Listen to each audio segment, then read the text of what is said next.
So we now have some really critical information about Pramila Jayapal.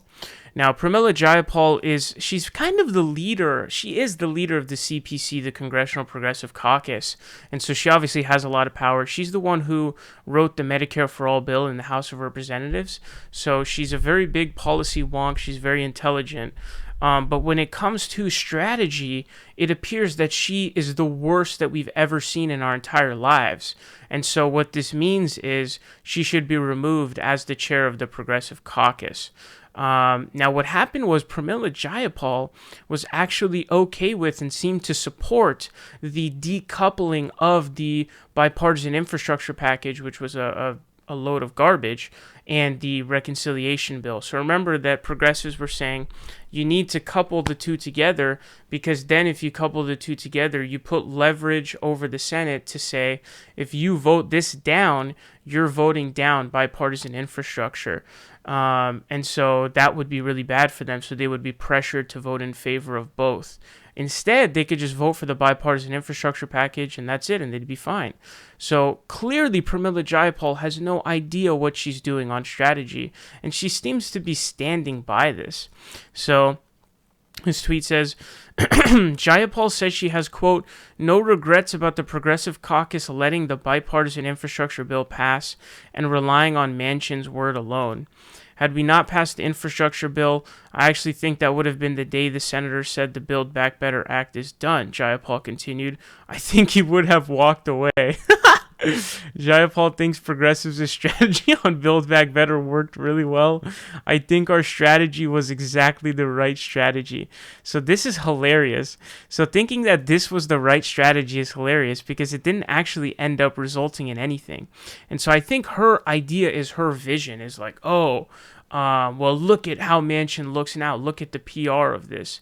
As if Joe Manchin is in any way affected by this, if not just further spurred on by this. I think Joe Manchin likes this, and I think it probably ends up helping him personally because he's not really beholden to anybody but his own self-interest and his donors. So she thinks that now he's looked at as like the crazy guy, the guy who is just...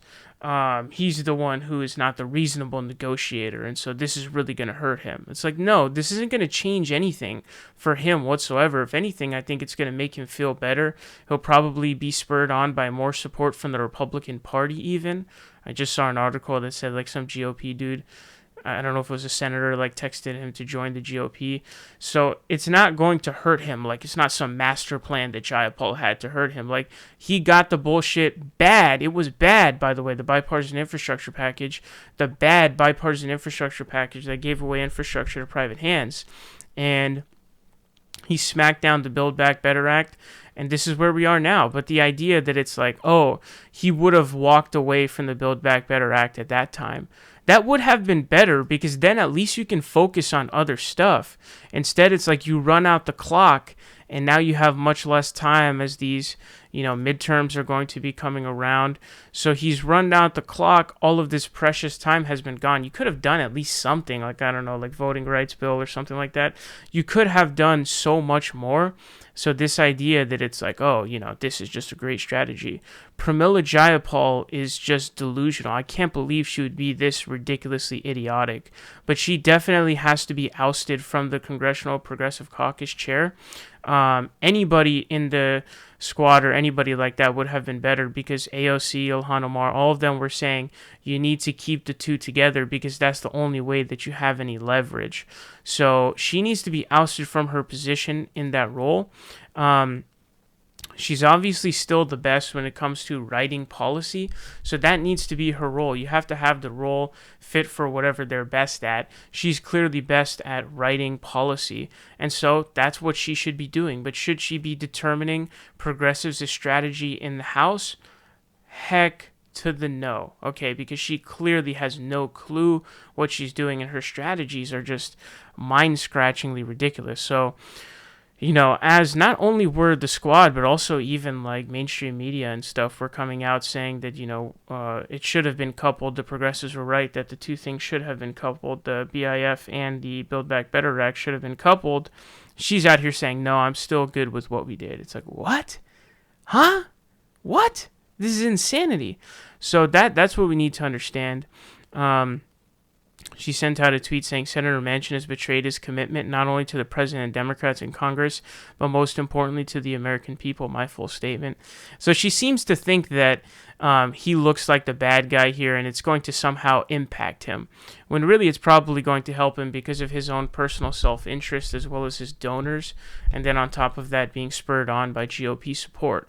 So you didn't get anything. She seems to really think that she truly got something out of this. It's like, no, you got played and you think your strategy was right still. This is really, really a horrible look. And it just goes to show you, even today, like, there's another article. It says, new Representative Jayapal reached out to Manchin today and offered a way forward. She asked him to return to Biden's Build Back Better framework and specify what he did not commit to and what he cannot support, Jayapal tells me. She opened the door a crack. Like, this is so stupid.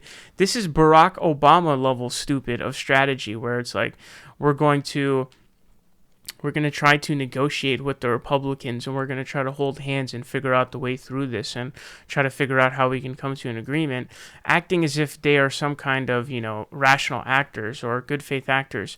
There's no way you're going to get to a legitimate agreement with Joe Manchin. Even the reports say that between Joe Manchin and Joe Biden, the negotiations were very distant from each other in terms of numbers. They were never close.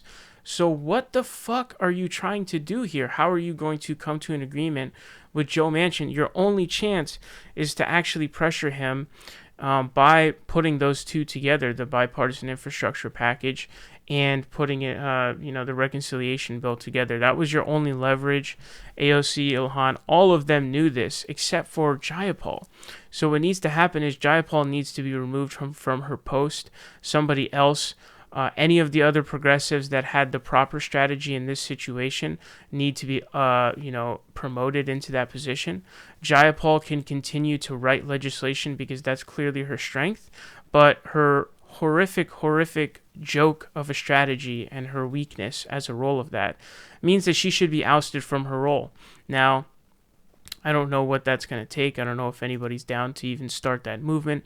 In the CPC, I don't really know, but strategy is arguably even more important than policy is itself. And so if you have somebody who is just not able to do anything on strategy that makes any sense, it's a horrible strategy to continue to have her in that role. So she needs to be ousted immediately. Pretty much everybody from Anthony Fantano, David Dole, you can see Jordan Sheridan, all these people, really angered by this move by Pramila Jayapal, and it's very understandable. So she has been exposed not as not being a progressive, but as being horrible when it comes to strategy for progressive politics, and for that she must be ousted.